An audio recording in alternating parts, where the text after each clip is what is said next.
lóko lọ́mọdé lágbà mo bẹ̀ yín ẹ jọ̀ọ́ ẹ máa wo ètò Bisi Ológe. Bisi Ológe lètò ní Bisi Ológe o, ẹ máa wo eré wà ńbẹ̀.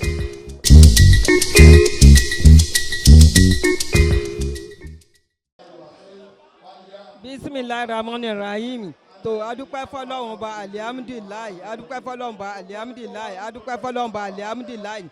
adúpẹ́ fún gbogbo àwọn tá a wá síbí ìbà ìlẹ́yìn sí wáàsí lẹ́ṣọ̀ tá a wá gbọ́ yìí. Lẹ́ṣọ̀ yóò wọ̀ wá lára gangan, kọ́lọ́n jẹ́ ká mú ṣe ká mú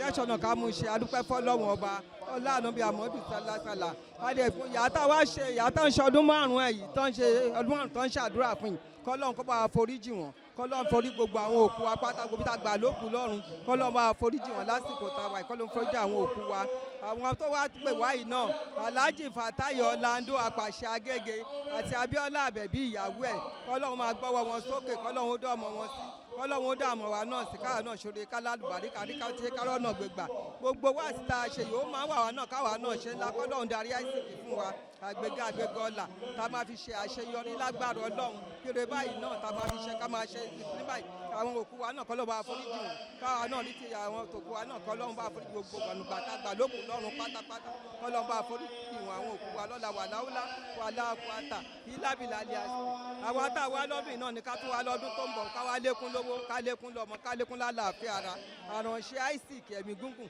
tá a máa fi ṣe kọ́lọ́run ó ṣe fún wa gba ọmọ pátá kan ṣoore kan lálùbáríkà ká jèrè àwọn ọmọ wa o ká mọ̀ wá kọ́yàn kan jó ká mọ̀ kó lálùbáríkà kọ́lọ́run bá tún Nàìjíríà ṣe o ká má rògùn Nàìjíríà ká má rí wàhálà ká má rí dààmú o Sanwó-Olú gọ́fìnà wa Nàìjíríà kọ́lọ́n bá wà pẹ̀lú ẹ̀ kó ń kó wa jẹ́ kí àwọn Boko Haram kan máa wọnú Nàìjíríà kan máa wọ Lagos ká má rí wọn bàbá wa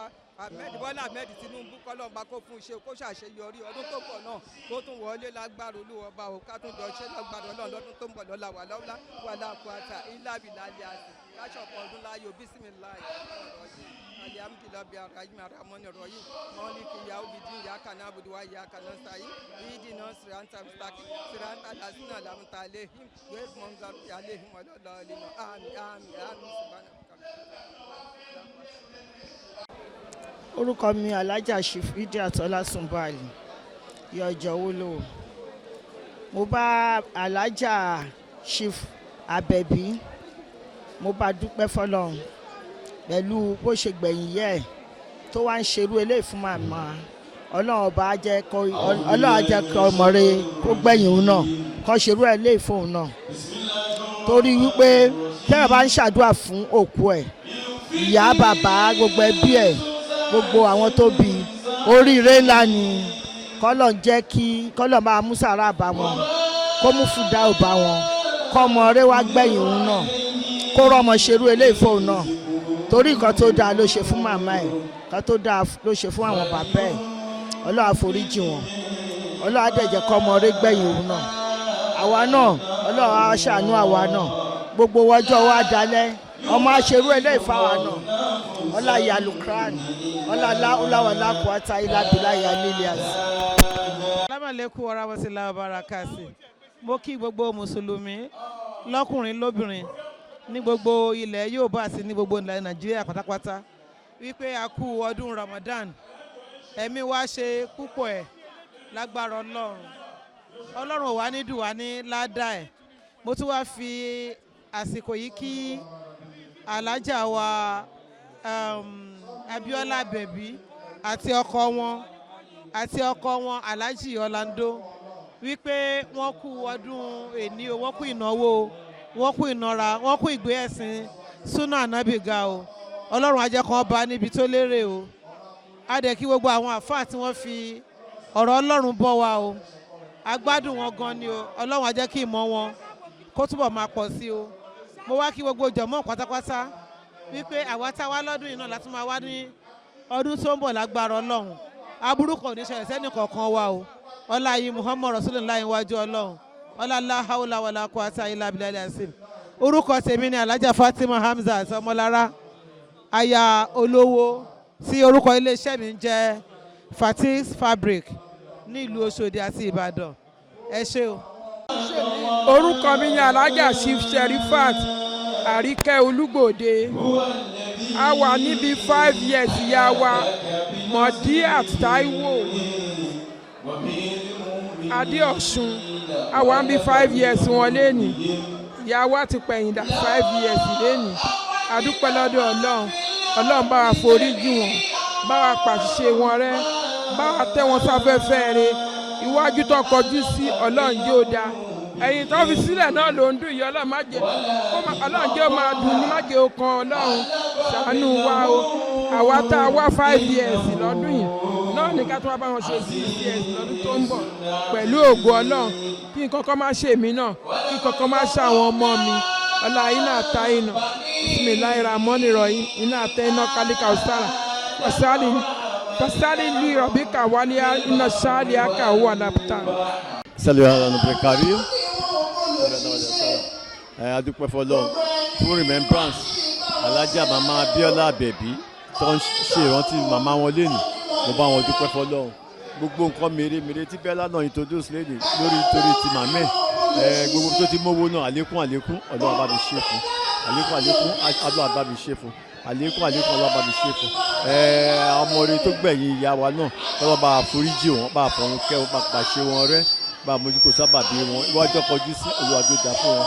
èyí tó fi sílẹ̀ máìkẹ́yìn náà bàjẹ́ ọlọ́gbogbo àwọn táwọn náà ti bá ṣe pọ̀ tó ti papòdà báyìí kọ́lọ̀ fún gbogbo wọn kọ́lọ̀ fọ̀run kẹ́ wọn àti ìyá àti bàbá tèmi náà tó ti dolóògbé náà kọ́lọ̀ bá mi foríjì wọn bá fọ̀run kẹ́ wọn bá pàṣẹ wọn rẹ́ bá mójúkó sábà bí wọn Ọlọ́run kò jọ wọn bá foríjì ìyá mi àti bàbá tèmi náà Ọlọ́run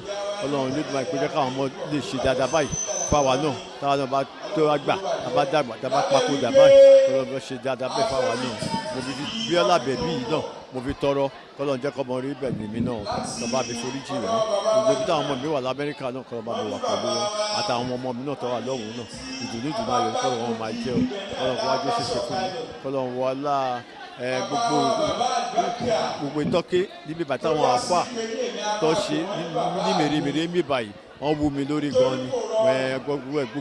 ẹ̀ tó ṣe ládùúrà fún ìyàwó náà Ọlọ́run jẹ́ ká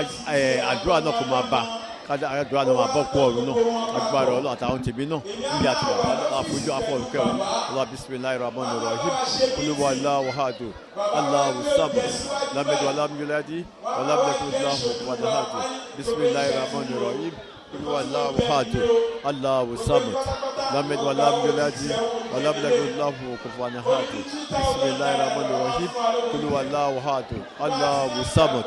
lámẹdù alámúyọládì ọlámúlẹkùnláwọ wàdàhàdù Allahu akbar Allahu akbar Allahu akbar kabira la ilaha illallah Allahu akbar Allahu akbar wahida alhamdulilayi lọba máa bá òkú ọ̀run náà ọlọ́àforíjì ọlọ́àfọ̀rùnkẹ́ wọn apá ìṣe wọn rẹ orúkọ tèmi ni Alhaji Ọ̀túnba Lukman Adéwálé Ọláníyì Kúkù Ọlọ́run má ṣe eléyìí náà ní àṣemọdún fèmí náà ọlọ́láhàwùlá wàlá kúwátá ìlà ìbílẹ̀ ilẹ̀ ẹ̀sẹ̀ àdúrà tèmi náà gbà inú mi àdùkálẹ̀ àdúrà wa gbàdú báyìí lọ ọlọ́láhàwùlá wàlá kúwátá ìlà ìbílẹ̀ ilẹ̀ ẹ̀sẹ̀ mọ́ṣálá bí kúrò àdúrà ilẹ̀ ẹ̀sẹ̀ àmì yàrá ìbílẹ̀ ẹ̀sẹ̀ mọ́ṣálá kúrò ilẹ̀ ẹ̀sẹ̀ àmì náà so mọ́sọ̀ orúkọ tèmi ni Alhaji Ọ̀túnba Lukman Adéwálé Ọláníyì Kúkù kọ́lọ́n jẹ́ má ṣe ọdún yìí náà láṣẹ mọ ọdún fèmí náà àdúrà tèmi náà gbà lórí àwọn ọmọ mi náà l'Amẹ́ríkà kọ́lọ́n gbàdúrà mi báyìí lọ wàláwùlà wàlá kúwàtà ìlà bìlà lè rà ṣe mo bá Bíọ́lá Abebi àtọkọ ẹ̀ náà mo bá wọn dúpẹ́ fọlọ́run.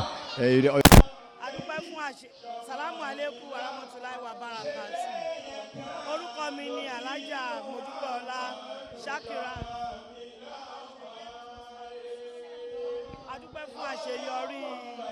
remembrance tá a ṣe àti tausri adúpẹ́ fún pé a ṣe àṣeyọrí ẹ̀ adẹ̀dúpẹ́ pé gbogbo prayer tó ṣe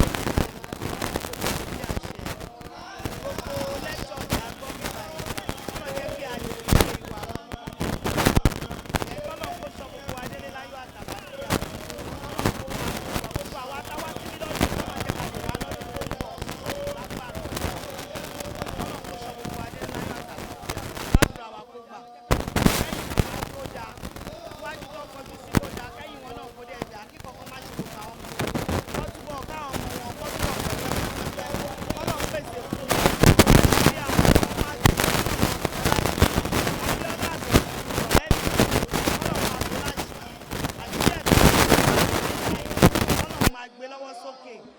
má mòṣì láéláé lọ síwájú ẹ̀ kó máa gbéga kó náà túbọ̀ máa gbéga kó jèrè ọmọ kó jèrè ọkọ kó jèrè ara ẹ̀ náà láti lẹ́yìn ànábì mọ́mọ́ sálálá.